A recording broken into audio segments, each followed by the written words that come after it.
Whitehall 1212. Quickly, please. This is Scotland Yard.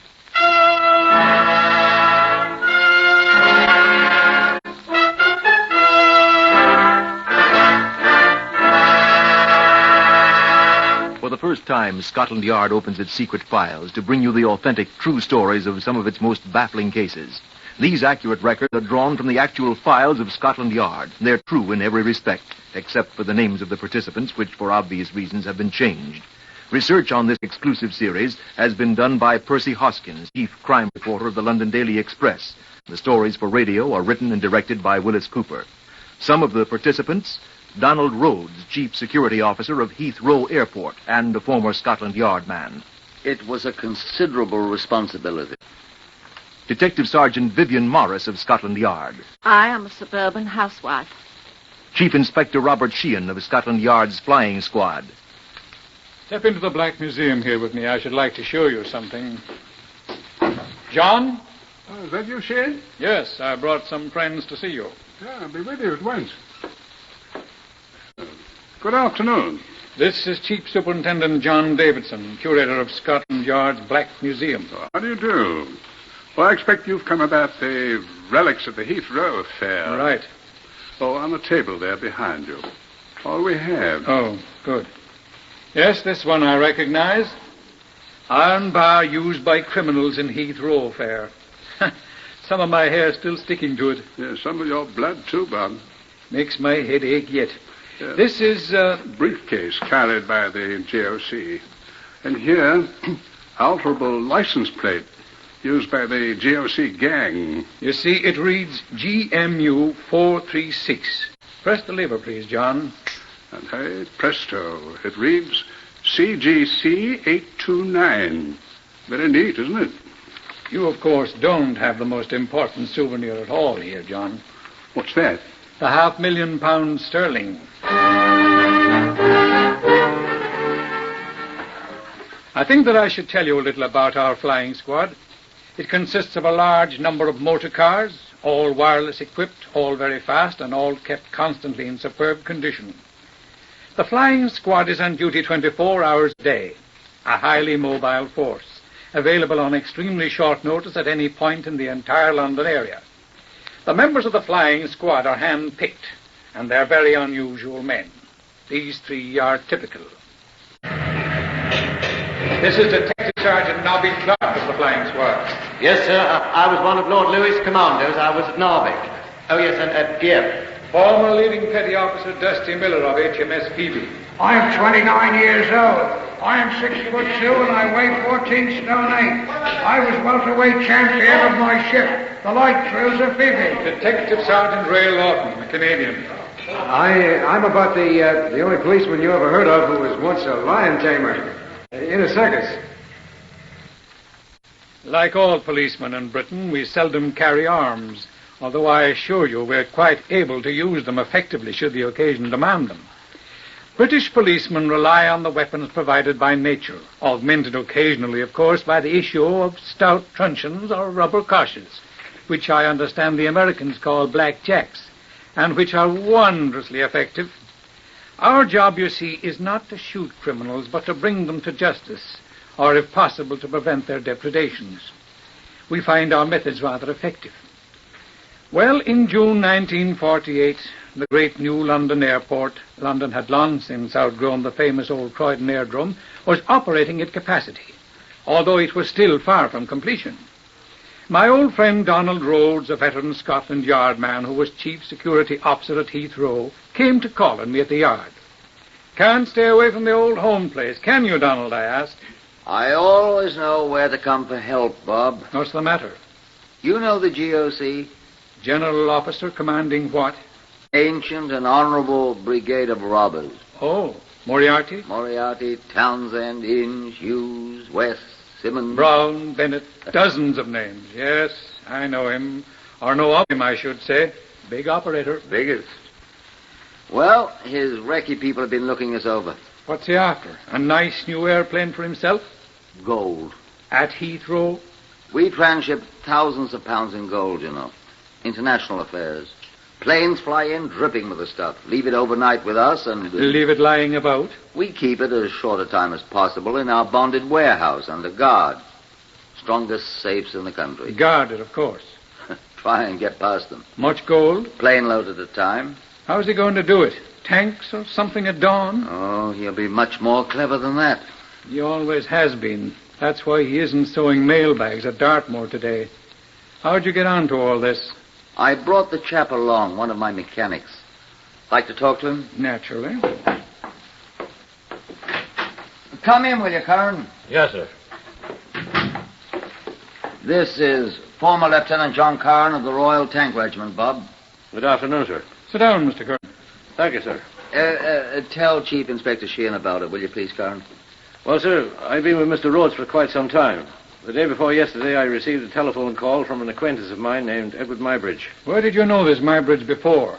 We were in prison together, sir. Prison? Well, Mr. Hitler's off flag, 18 in the war. Oh, German prison camp. Yes, sir. I hadn't seen him since we were demobbed and we had a drink together. Oh, let's not waste any time, please, Curran. Oh, no, sir. Well, he telephoned me again yesterday, sir, and... You had another drink? Right, sir. He asked me how I'd like to make a lot of money and the whiskey, and I said fine. I asked how. He said passing on some information about Heathrow, how it was run, and the guards and all that. What sort of looking chap was he? Red hair, squint eye, limps on right leg. Sound familiar to you, Bob? Not as what you call him, Colonel. Edward Mybridge, sir? His name's Ginger Johnson in our books. Unmistakable. He's not a nice fella at all, Colonel. I found that out, sir. Oh? He warned me to say nothing to anyone about our conversation or he'd have to take steps. I remembered what he did to a German prison guard the day we were released, sir. What? Cut his head off with a mess knife. A very hard character indeed, this Edward Mybridge, alias Ginger Johnson. An old Borstal boy. He had served honorably in the army, but had returned to his old ways immediately upon demobilization. He was well known to us as one of the GOC's most useful lieutenants. This GOC, a man of great mental attainments, we knew for the leader of one of the most desperate gangs of lawbreakers in all our experience. A genuine storybook mastermind. He had for many years operated like a real general officer, commanding, maintaining a small staff of rough and ready assistants like Mybridge, and recruiting his actual operatives, his army, for specific jobs as he needed them. Scotland Yard had never been able to lay a finger on him, although he was quite well known to us under a variety of names and ostensible professions. It was obvious that this was to be no small undertaking. He needed to be watched, and thoroughly, and beginning at once. I telegraphed a chief inspector I remembered in a Scottish town not far from Perth, and he reported to me at Scotland Yard the next day. I finished my briefing on what he had to do for us. Oh, I'll recognize him all right, sir. You've a lot of pictures of him. I wish we had him. I'm not to arrest him, sir. You'll not have a chance. He's a most law-abiding man. Now, he's never seen you in his life, and you understand I don't want him to see you. Okay, sir. I'll want to know everywhere he goes, everyone he talks to. Aye, sir. Don't telephone in. Stay with him till you see him home in the evening. Then come in and report. Okay, sir. And good luck. You'll need it. Oh, I'm a very ordinary-looking man, sir. He'll never see me. Chief Inspector Ross was back in my office in 2 hours. Well? I was standing on the corner, sir, waiting for the bus with him. And just as it stopped, he turned to me and said, "It's all right, Chief Inspector Andrew Ross. You can go back to Perthshire. I'm just going to my bank this time." A detective constable we imported from Leeds who looked like a clergyman was addressed pityingly by name by the GOC, who trod on our man's toes. The language he employed was quite unclerical. The law, of course, does not permit tapping a suspected man's telephone, so we were forced to continue to try to trail him to find out precisely what he was doing. But infallibly he recognized our people. Rhodes kept hounding us. He couldn't organize his plans to defend the airport until he knew more of the GOC's probable intentions. And the man outwitted us at every turn. There came a morning 10 days or so later when I saw Vivian Morris, one of our women detective sergeants, pass my open door. "Oh, Sergeant," I called. Good morning, sir. Come in here a moment, will you? Yes, sir? Vivian, Yes, sir. you're a very pretty girl. Why, thank you, sir. Have you ever followed a man?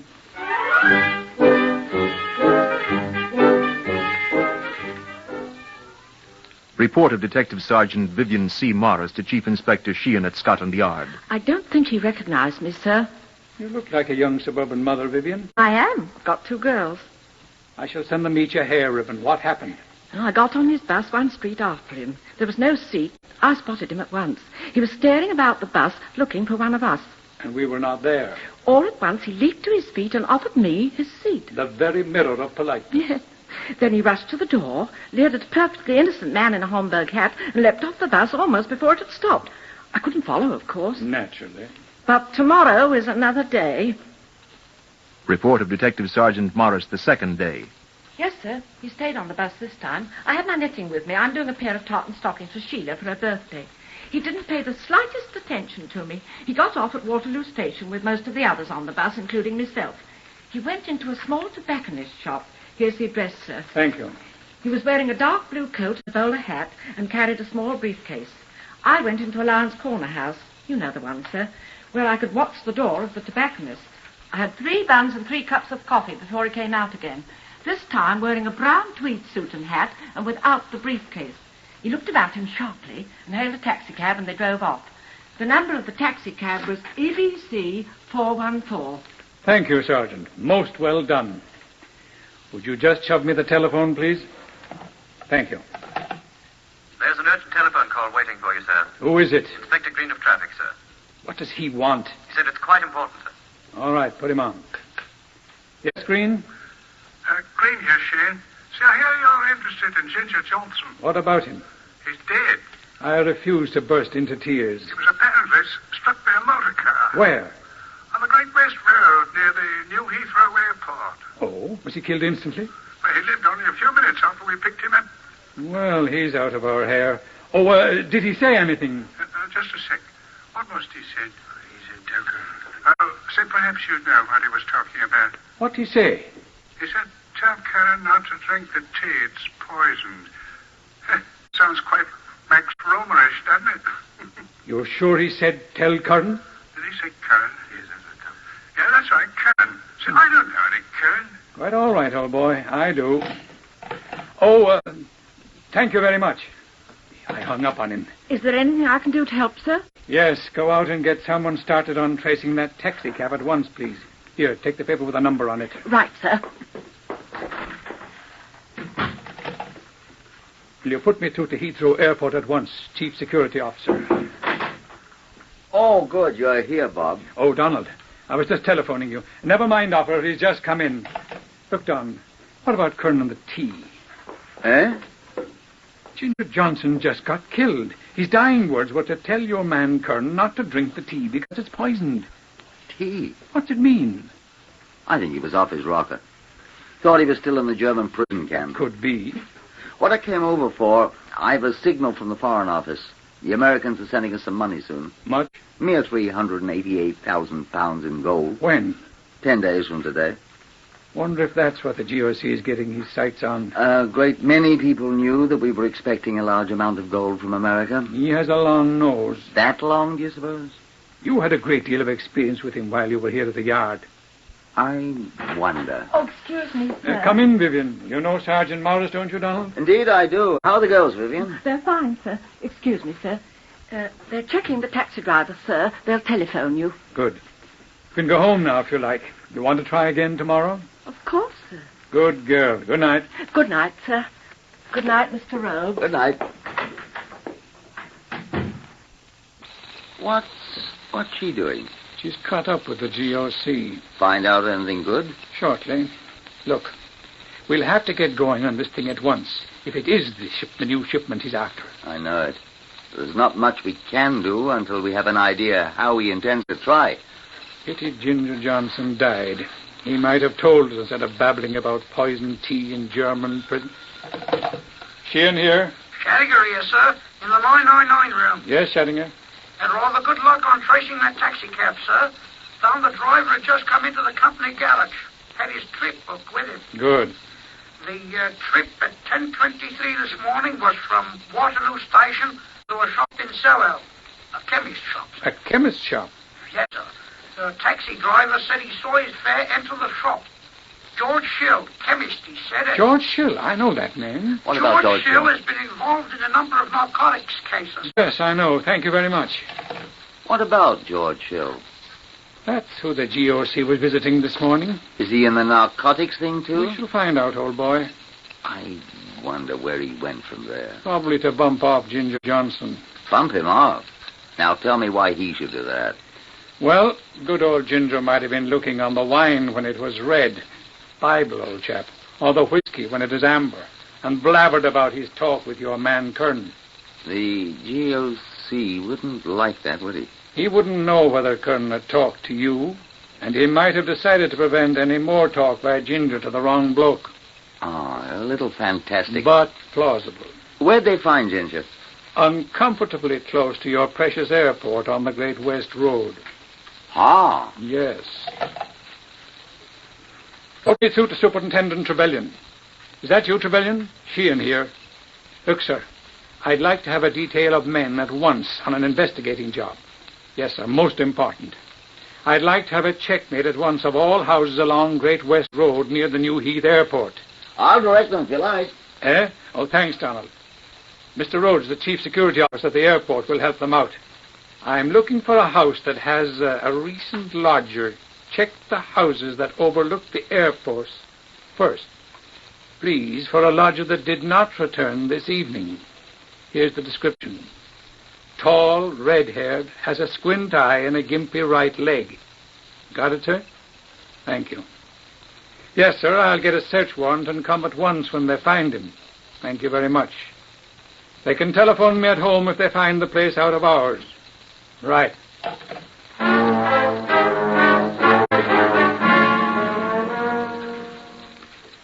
A few minutes after midnight, I was awakened by a telephone call from one of the men of Superintendent Trevelyan's squad. After some difficulty in obtaining a search warrant at that time of night, I proceeded to the house in which he had telephoned. The house was almost directly across the road from the main gate of the airport. Donald Rhodes, who was awaiting my arrival, accompanied me upstairs to the former lodger's room, which provided an excellent view of the airport from its single window. The householder turned on the lights and left us. The room was quite neat. There's a chair by the window. Yes. Turned towards the window. Cushion's rumpled quite a bit. Somebody's been sitting on it a lot. Here's an officer's musette bag in the closet. Have a look. That's his, all right. See? E. Mybridge, Lieutenant, King's Royal Rifle Corps. Good regiment. He was a good soldier, I expect. Here's a drawer in the table. Ah. What? E. Lights, Wetzler. Good pair of glasses, these. German officers. 10x30. He was spying. That's this. What's this? Royal Corps Signals Field Message Pad. For his reports to the GOC, eh? Quite regimental. Been using it, too. Good. What? Writing on the sheet he just tore out left an impression on the second sheet. Let's see. Hold up the lamp there, Donald. Mm-hmm. No, hold it so the light comes across the page from the edge, so it casts a shadow on the ridges of the writing here. Read it. Hold the lamp still. See to guards at what's this word? Looks like midnight. What guards will he see to midnight? Makes no sense. Let me look again. No, that isn't C. Here. No.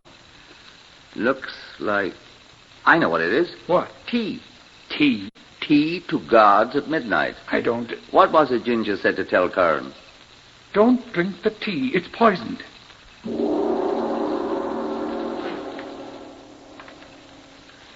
It was the custom at that time for a local tea shop to send a man with a tricycle around the airport every night with a huge container of hot tea. It was a familiar sight to everyone on the field, and the sound of his funny little French taxi horn was the signal for everyone to have his tuppence ready for his tin cup of the stuff. The GOC's plan was obvious. If that tea were poisoned, then if they all drank it, and if £500,000 in gold, lay unguarded with a dead man at the gates. A most diabolical scheme. Nevertheless, a feasible one, by the GOC's reckoning. But he had overlooked some factors in his reckoning. One factor he'd overlooked was a rough, tough man's aversion to poisoning a wartime friend. The other was the flying squad. I sent men the following morning to all parts of London on a search for certain men whom we knew to have worked for the GOC before. A number of them were in prison, but we discovered that 11 of them had been mysteriously disappeared. They, we reasoned, had been mobilized by the GOC for final briefing and held in readiness for the attack. The GOC himself had left for parts unknown. He reappeared only once, and Vivian Morris reported that he had made a most curious purchase, 6 pairs of nylon stockings, the largest sizes available. We knew something of the GOC's plans. This was our final briefing in the flying squad's garage. Repeat your instructions, Nobby Clark. I'm to drive the seal lorry that picks up all the guards and takes them to the shelter. I drop off a flying squad man for every one I pick up. The flying squad men are to be dressed in BOAC uniforms like those the guards wear. Each will be armed with a truncheon or a rubber cough. At the shelter, I'm to tell the guards I pick up what is going on. Right. Detective Sergeant Lawton, what do you do, lion tamer? I'm in charge of the flying squad men that'll be planted in the bonded warehouse where the money is. And you, Dusty Miller? I'd like to be with Lion Tamer. What's your job? Oh, I'm in general charge of the cars. Soon I was welterweight champion. We'll save one of them for you, Dusty. See to it, Lawton. All right, Dusty. Now remember, not a man must touch the tea. Oh, not a chance. Not that poison would hurt any of you, but I shall need it for evidence. Couldn't we offer them a drink, sir? Donald? Look, it's my airport and it's my responsibility. What do you do? I'm to sit in that bloody little shelter by the telephone, and when they're all inside, I'm to lift the receiver. Good. And a sergeant from the 999 room? Constable Lloyd, sir. I'm to watch the special switchboard for it to light up when Mr. Rhodes lifts the receiver. And then? Then at once I'm to shout into my wireless microphone one word. Well? Go. Where's Dusty Miller? Oh, then I bellow yoicks and the cars with the rest of us converge on every entrance to the airport. Render such assistance as might be necessary. None will be necessary, Dusty. And Lawton, when do you start operations? Not till they start to open the safe, sir. Then what? Then we smite them hip and thigh, sir. Carry them all up to the pokey. To the what? Oh, sorry, sir, that's Canadian. To the bowels of the Bastille. And when you're done, boys, Heathrow will supply beer for all. A bottle of pigs. Beer and bandages, boys.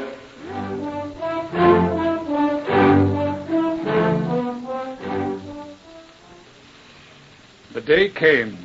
The airplane from America arrived with the gold. It was transferred under heavy guard to the bonded warehouse.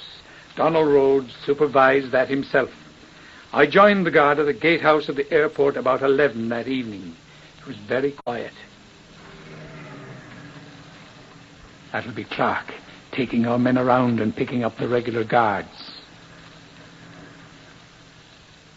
Very lonely and very quiet. Maybe they'll not come, I thought. I borrowed a cigarette from the gate guard, but I crushed it out. They mustn't know there's anybody here besides you, I told him. That's right, sir. Squidge down on the floor. I waited. That was Nobby, taking the regular guards to the shed. Who's that? I get it, sir. Yes? Clark here. Tell Mr. Sheehan I've picked up all the guards and our people are waiting. Yes, it was I heard him. just in time, sir. Here comes the tea. The man with the tricycle came up and stopped. Hello, Herbert. Hello, James. I was going to be late. I've come. Eh? Got your tin cup? Here.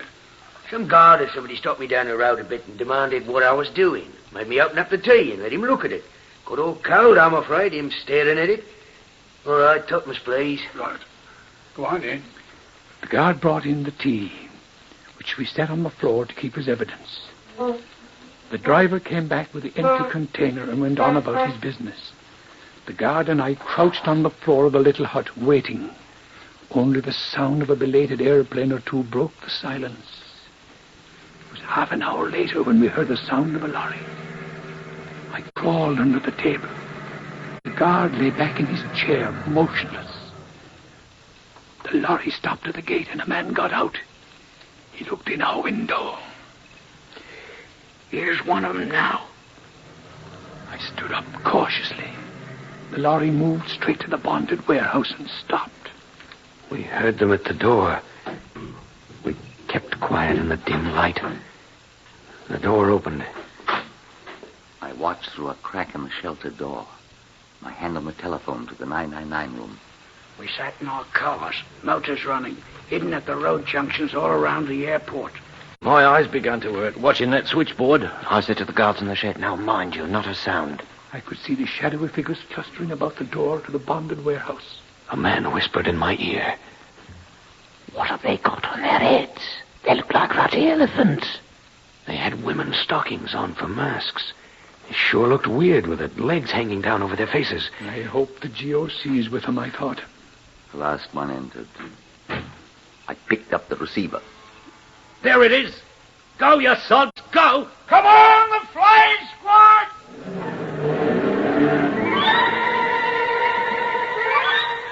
They're at the safe. Hey, stay where you are. Police officers.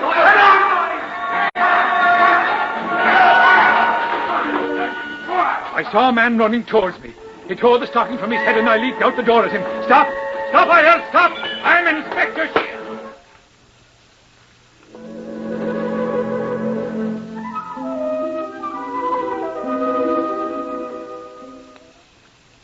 When I came to an hour later, I discovered the grandfather of all bumps on my head from the loaded kosh the man had caressed me with.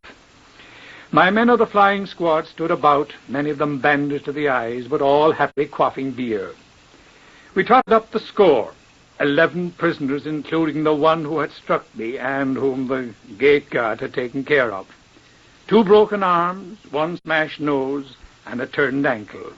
A pile of heavy koshes and short iron bars the robbers had carried. And the 388,000 pounds still untouched. The prisoners bore a large variety of contusions, black eyes and broken heads. I had a headache for a week. We never did catch the GOC, but we sent 11 of his men to prison, having caught them red-handed. And to this day, no one has ever dreamed of robbing Heathrow again. If they do, sir, may I have a chance at him, too?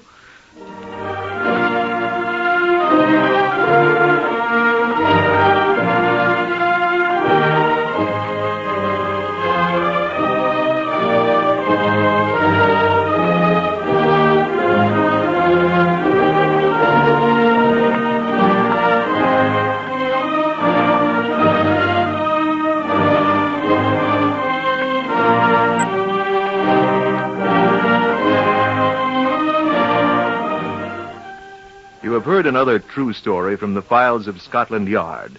Only the names were, for obvious reasons, changed. Research for Whitehall 1212 is done by Percy Hoskins of the London Daily Express. The stories for radio are written and directed by Wyllis Cooper.